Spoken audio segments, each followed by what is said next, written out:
Hello, welcome to the fundraising training for Carbon School District. In Carbon School District, we recognize that there are a lot of reasons why we might need to raise funds. For example, we might need to offset the cost of participation for an activity or sport, an extracurricular endeavor. So fundraisers are a great way to help families to be able to afford these activities. We might need additional materials, we might need specific equipment to be replaced or purchased, new, entry fees, travel costs. There's a lot of other reasons why we might want to raise funds appropriately, and we encourage the proper use of fundraising. In this training, we'll go over the parts of the policy. Each of those parts listed here are part of the policy that you can find online, and we'll hit all of the high points.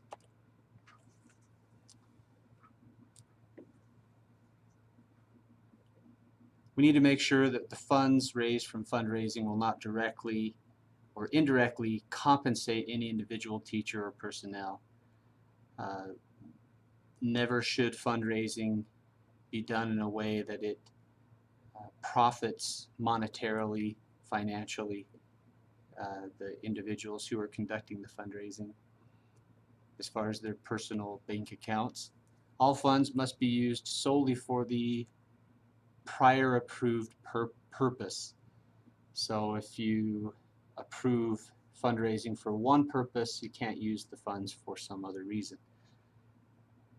Obviously, we don't want to exploit children,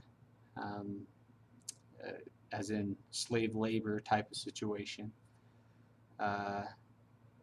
We may not sell products at an inflated price. We don't want to charge people for services or products at a price that's higher than what they would pay going to the store. We don't want to pressure children to participate by saying, if you do, you'll receive this amazing reward for super high sales or something like that.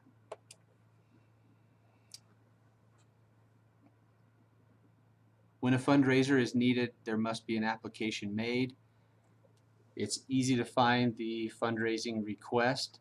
It's the same place where all the other forms are in the district. You go to the district website, you go to the menu.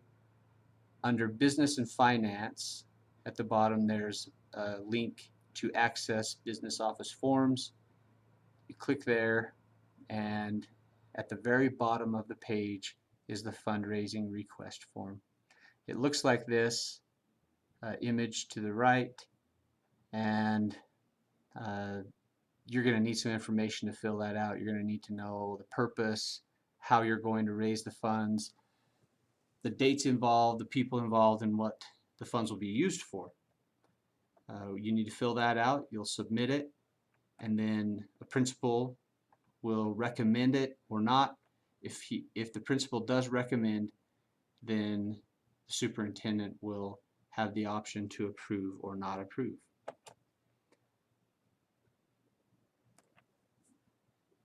Fundraising activities may be for the purpose of helping academic programs, physical education, recreational programs, sports, and the list kind of goes on and on. There's a lot of reasons why we may do fundraising, but fundraising should not ever involve high pressure sales, excess profits. We want to make sure that the profits raised from fundraising are only what is needed to run the program and no more.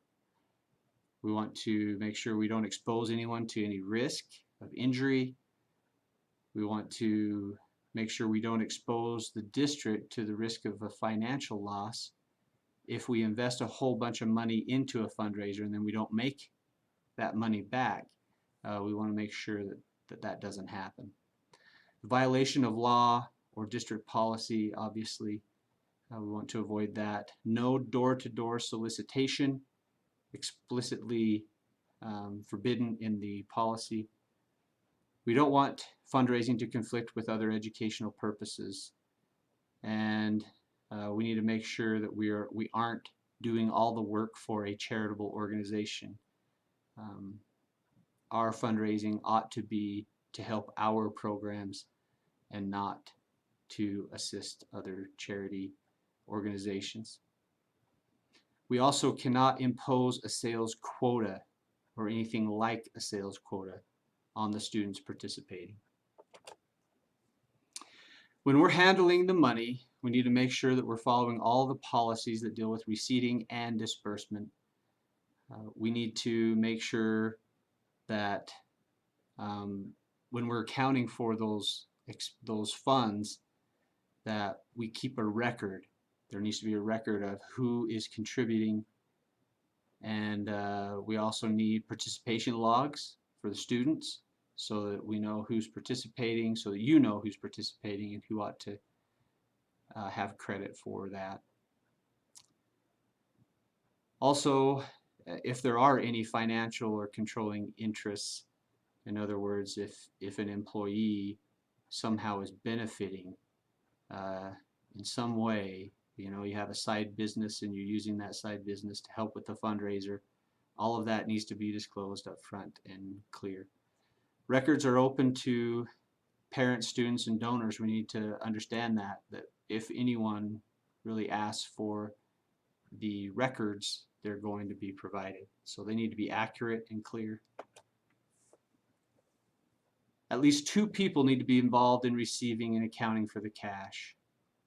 So anyone who receives the cash should not be the same person who disperses the cash, and vice versa. Receipts need to be given. They need to have a receipt number, and they need to obviously have the name of the paying party and what it was for.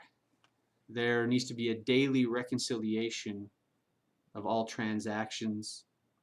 Funds need to be deposited daily with the school secretary, along with the records of the amount, who paid, and the purpose for the funds. That needs to be done daily.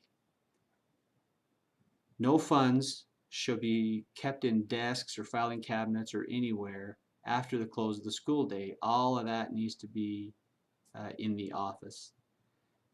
Anyone who writes a check, they need to make it payable to the specific school or to the school district. Just a little reminder, failure to comply with these policies any district policies regarding the collection of funds and the use of funds could be cause for probation or termination. Any person who uses funds for personal purpose that should have been remitted to the school shall be terminated and referred to legal authorities. That's the biggest no-no you could make, is to collect funds under a fundraiser and then turn around and use them for a personal purpose. Thank you for helping our students to have quality programs. They have a hard time with having great educational opportunities and extracurricular opportunities without the support that we give them with fundraising. So thank you for all of your hard work.